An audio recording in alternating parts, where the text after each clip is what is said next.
Сәлеметсіздер ме балалар? Бүгін бірінші сабақты өтетін боламыз.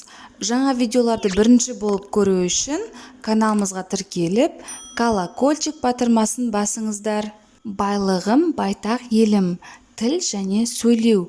Тыңдаған мәтін бойынша тірек сөздерді белгілеуді, тірек сөздердің көмегімен мәтіннің мазмұнын айтуды үйренемін. Мәтінді мұқият тыңдап, негізгі тұстарын белгілеп ал.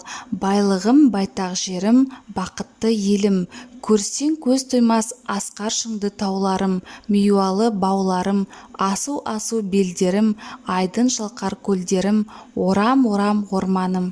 Алтайдан Атырауға дейін созылып жатқан кең байтақ жерімізге ірі-ірі елдер тұтасымен сыйып кетері анық. Елімізде 100-ден астам ұлт өкілі тату-тәтті өмір сүреді. Қазынаның барлығы да қазақ жерінің топырағында тұнып жатқанын екінің бірі біледі. Ал ғарышқа жол Байқоңырдан басталатынын мақтан етпейтін кім бар? Орынды мақтаныш. Елім де, жерім де оған әбден лайық. Парталас досын мәтіннің мазмұнына тірек болатын сөздерді дұрыс белгілей алды ма, оның қатесін тауып, өз нұсқаңды ұсын. Тірек сөздердің қатарын толықтырып жаз. Байлық, байтақ жер, бақытты ел, асқар шыңды таулар, айдын шалқар көлдер, кең байтақ жер, ұлт өкілдері, қазына, қазақ жері, ғарыш, Байқоңыр, мақтаныш деген тірек сөздер қатарын қосуға болады. Тірек сөздердің көмегімен мәтіннің мазмұнын айтып көр. Біздің еліміз өте әсем, жері байлыққа толы, асқар таулы, айдынды шалқар көлді, кең байтақ Қазақстан. 100-ден астам ұлттар мен ұлыстар татулықта бірлікте өмір сүріп келеді. Қазақ жерінің қазына байлығы әр қазақтың жүрегінде кең болып келген. Ғарышқа жол тарту үшінде біздің жерімізде орналасқан Байқоңыр арқылы байланысуға болатындығын мақтаныш етіп айта кетсек болады. Осындай керемет елде өмір сүріп жатқан біз өте бақыттымыз. Айтылған пікірлер рас немесе жалған екенін анықта. Бірінші, менің байлығым байтақ жерім, бақытты елім. Екінші, байтақ жерімді асқар шыңды таулар, миуалы бақтар, айдын шалқар көлдер, қалың орман құрайды. Үшінші, қазақ даласы Алтайдан Атырауға дейін созылып жатыр. Төртінші, 50-ден астам ұлт өкілдері бізбен бірге тату-тәтті өмір сүруде. Бесінші, жер қойнауымыз алтын мен күміске, темір мен көмірге, мұнай мен газға бай. Алтыншы, мен жерімнің байлығын, елімнің бірлігін мақтан етемін. Жалған пікірді дұрыс пікірге айналдырып жаз. Бұл жерде қате пікір. 50-ден астам ұлт өкілдері бізбен бірге тату-тәтті өмір сүруде.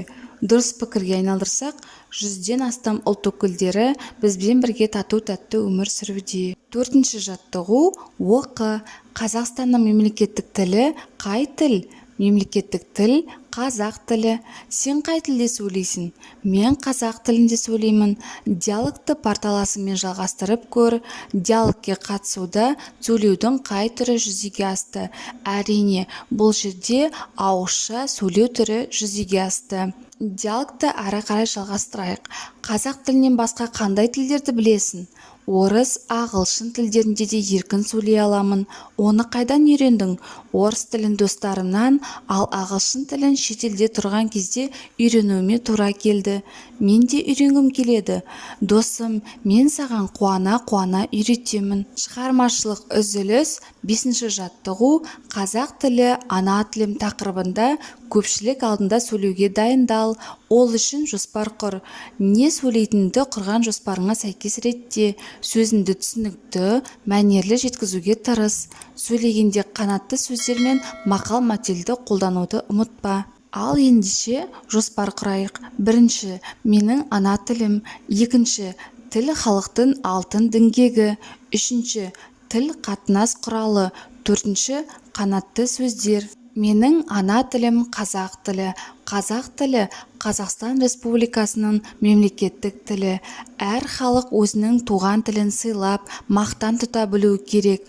Өйткені халықтың даналығы, жырлары, шежіресі сол халықтың тілінде жазылады. Тіл адамдар арасындағы қатынас құралы. Өйткені адамдар қоғамдық өмірде бір-бірімен тіл арқылы сөйлеседі, пікір алмасады, ойын жеткізеді.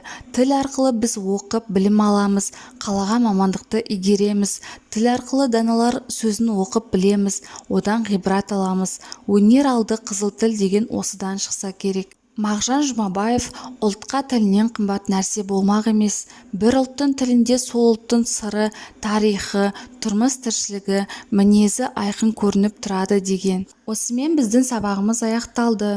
Каналымыз пайдалы болған болса, лайк басып тіркеліп қойыңыздар. Жаңа видеоларды бірінші болып көресіздер.